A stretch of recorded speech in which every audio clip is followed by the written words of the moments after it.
एक ऐसा इंसान जिसके सामने हर इंसान बोना लगता है। भारत के इस बंदे के पास है अनोखा टैलेंट। वो क्या है और इस भारतीय ने लद्दाख में इंडियन आर्मी के लिए बनाए ऐसे घर की चाइना टेंशन में आ गया। अच्छे से जानेंगे वीडियो के आखिर में। अगले 5 मिनट में आपको इन सवालों के जवाब और ऐसे ही शॉकिंग फैक्ट्स जानने को मिलेंगे दोस्तों, तो देखते रहिए वीडियो को आखिर तक। नंबर 10, अगर इन्हें इंसानों का बुर्ज खलीफा कहे तो शायद गलत नहीं होगा। ये है सुल्तान कोसेन, इस समय धरती पर मौजूद सबसे लंबे व्यक्ति। सुल्तान की हाइट है 251 सेंटीमीटर यानी 8 फीट और लगभग 3 इंच। टर्की के सुल्तान हाइट के मामले में दुनिया के सुल्तान है, जिनका नाम Guinness book of world record में दर्ज है। हालांकि जॉइंट ट्रूप सुल्तान को कई परेशानियां भी दे रहा है, जो इन्हें किस्मत से कहे या फिर बदकिस्मती से एक बीमारी की वजह से मिला है। एक तरह का ट्यूमर जो जरूरत से ज्यादा बढ़ गया है, जिसकी वजह से हाइट ही नहीं चलने फिरने में भी सुल्तान आम लोगों से बिल्कुल अलग हो गए हैं। लेकिन सुल्तान को इस बात का फिर भी बुरा नहीं लगता, क्योंकि उन्हें इस बात की बहुत खुशी है कि वो दुनिया के सबसे लंबे आदमी हैं। नंबर 9, आपने अक्सर लोगों को अपनी उंगलियों पर बास्केटबॉल या फुटबॉल घुमाते देखा होगा और कई लोग ऐसा करके वर्ल्ड रिकॉर्ड भी बना देते हैं। और ऐसा ही एक वर्ल्ड रिकॉर्ड बनाया है 25 साल के समीर सिंह ने। पंजाब के रहने वाले संदीप ने एक टूथब्रश पूरे 1 मिनट 8.15 सेकंड तक बॉल को स्पिन करके एक नया वर्ल्ड रिकॉर्ड अपने नाम कर लिया। उन्होंने ये कारनामा 2019 में कनाडा के अबूटस्फोर्ड में किया। नंबर 8, क्या आपको पता है कि पड़ोसी देश पाकिस्तान की ऑफिशियल लैंग्वेज उर्दू है? ये वो लैंग्वेज है जो पाकिस्तान बनते समय वहाँ पर बोली भी नहीं जाती थी। हैरानी की बात तो ये है कि पाकिस्तान की मेन भाषाएं सिंधी, पंजाबी, बलूच और पश्तो है, जबकि उर्दू भारत के लखनऊ और हैदराबाद जैसे शहरों की लोकल लैंग्वेज थी। जिस तरह अलग देश की सनक ने पाकिस्तान को जन्म दिया, ठीक उसी तरह एक देश एक भाषा की सनक ने एक बाहरी भाषा को यहाँ की औपचारिक भाषा बना दिया। दोस्तों, इस फैक्ट से आपको 2 बातें क्लियर हो जाएंगी। आपको किस भाषा में बोलना है, अगर कोई इसका डिसीजन लेना हो तो इसका अंजाम कुछ इस तरह का होगा। और दूसरा कि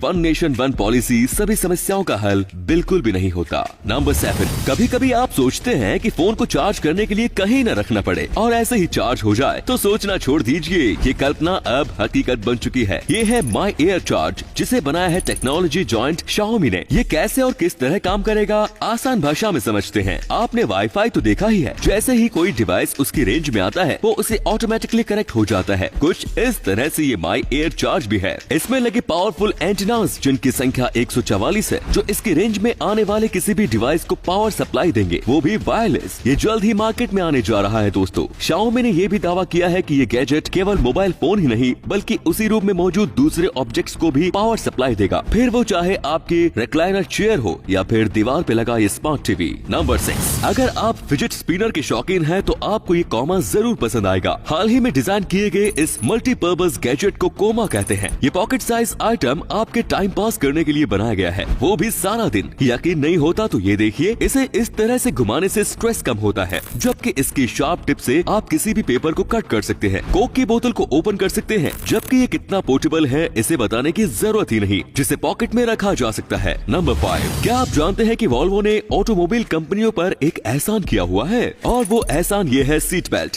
यस, सीट बेल्ट का इन्वेंशन वॉल्वो ने किया था, और अगर वो इसे पेटेंट करा लेते हैं तो आज कोई भी दूसरी कंपनी अपनी कार में सीट बेल्ट नहीं लगा पाती, और लगाना चाहती तो ऑब्वियसली उसे वॉल्वो से इसकी परमिशन लेनी पड़ती। लेकिन वॉल्वो ने ऐसा नहीं किया। $1 बिलियन वाली इस कंपनी ने $1 बिलियन वाली इस अपॉर्चुनिटी को सिर्फ इसलिए छोड़ दिया क्योंकि ये मामला लोगों की जान से जुड़ा था। नंबर 4, उल्लू इकलौता ऐसा पक्षी है जो उड़ते समय आवाज नहीं करता। आवाज तो छोड़िए, चू भी नहीं करता। उल्लू को साइलेंट फ्लायर कहते हैं, और ये कमाल होता है इसके पंखों में। आपने ध्यान दिया होगा कि कोई भी चिड़िया जब उड़ती है उसके पंखों से फड़फड़ की आवाज आती है। कारण सिंपल है, हवा पंखों से टकराती है, जिसकी वजह से ये आवाज होती है। लेकिन प्रकृति ने उल्लुओं को अलग ही स्टाइल के फेदर दिए हैं। इनकी बनावट बिल्कुल एक कंघे जैसी होती है, जिनमें स्पेस होता है, तो जैसे ही इन पंखों से हवा टकराती है तुरंत ही वो पास भी हो जाती है। इसकी वजह से इनमें टकराव नहीं होता और फड़फड़ की आवाज भी नहीं आती। नंबर 3, आप रजनीकांत को जानते हैं? यस, मैं थलाइवा की बात कर रहा हूँ। रजनीकांत ने अपनी विल में लिखा है कि जब वो इस दुनिया को अलविदा कह देंगे तो उनकी सारी दौलत गरीबों के इस्तेमाल के लिए की जाएगी। ये अरबों खरबों की दौलत उनके बच्चे के लिए नहीं बल्कि जन कल्याण के कामों के लिए इस्तेमाल की जाएगी। कमाल की बात तो ये है कि ये वो काम अपनी जीते जी भी कर रहे हैं, जहाँ वो अपनी कमाई का लगभग आधा हिस्सा आज भी चैरिटी में दे देते हैं। उनका कहना है कि ये पब्लिक का पैसा है जो उन्होंने टिकट के बदले उनसे कमाया है। कमाल है, इसे कहते हैं हीरो, रील में भी और रियल में भी। नंबर 2, ये छोटा सा फैक्ट है लेकिन कितना इम्पैक्टफुल है ये आप आप खुद ही डिसाइड करिए। ये वीडियो ध्यान से देखिए दोस्तों। मेट्रो का ये शीशा किस तरह अचानक ब्लर हो गया। ये जापान में मौजूद एक मेट्रो ट्रेन का वीडियो है जो इस समय एक रेजिडेंशियल एरिया को पास कर रही है। तो आसपास के लोगों की प्राइवेसी भंग न हो, इसीलिए मेट्रो के शीशे कुछ देर के लिए ब्लर कर दिए जाते हैं। ऐसा केवल उन्हीं इलाकों में किया जाता है जहाँ घनी बस्तियाँ हैं। इस तरह के थॉट्स पॉजिटिविटी लाते हैं जो किसी भी सोच पर एक गहरा असर डालते हैं। नंबर 1, अगर आप सोशल मीडिया पर एक्टिव नहीं है तो आपके लिए ये ताजा खबर। ये सोलर टेंट जो इस समय वायरल हो रहा है, जिसे बनाया है भारत के असली फुनचुक वांगडू यानी सोनम वांगचुक ने। लद्दाख के इस साइंटिस्ट ने इंडियन आर्मी के लिए एक ऐसा टेंट तैयार किया है जो पहाड़ों पर कड़कड़ाती ठंड को मात देगा। सोनम का दावा है कि उनका ये सोलर टेंट 15 डिग्री सेल्सियस का तापमान मेंटेन करता है, जबकि भारतीय सेना -14 डिग्री तापमान में पहरा देती है। ऐसे में उनका ये टेंट भारतीय सेना की बहुत काम आएगा। सोनम ने अपने इस सोलर टेंट के बारे में अभी ज्यादा कुछ तो नहीं बताया है, लेकिन उन्होंने इतना जरूर बताया है कि इस टेंट पर लगे पैनल्स सन की हीट को स्टोर करते हैं और यही स्टोर्ड हीट रात भर के टेंट के तापमान को मेंटेन करने में काम आती है। साथ ही ये टेंट पोर्टेबल भी है, जिन्हें आसानी से कंधे पर रखकर कहीं भी ले जाया जा सकता है। सोनम ने अभी इसका प्रोटोटाइप तैयार किया है, जिसका पेटेंट होते ही वो इसे भारतीय सेना को सौंप देंगे। तो दोस्तों वीडियो अच्छी लगी तो इसे शेयर करना बिल्कुल मत भूलिए। आपके शेयर करने से हमें मोटिवेशन मिलता है। ऐसे ही वीडियोस लगातार देखते रहिए।